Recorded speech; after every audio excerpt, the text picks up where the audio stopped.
মুক্তিযুদ্ধের কোন পক্ষে মার্কা আছে? জিয়াউর রহমান কোন মার্কা আছে? যে কোন মার্কা আছে? যে কোন মার্কা আছে?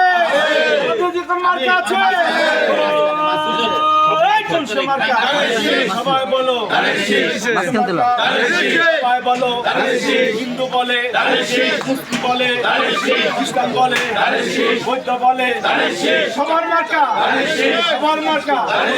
সবাই বলো, আরো জোরে, জোরসে বলো, জোর হলো না, আরো জোরে, সবাই বলো। আর থামলে কেন? কবি হাজাদের 13 আসনে 34-এ জাফরাবাদে, সবাই বলো, আরো জোরে, সবাই বলো, আরো জোরে, জোরসে বলো, সবাই বলো, কালী হবে, আরো জোরে, 12 তারিখ উন্নয়নে, উৎপাদনে, খালেদা জিয়ার, তারেক জিয়ার, শহীদ জিয়ার, কবি হাজারের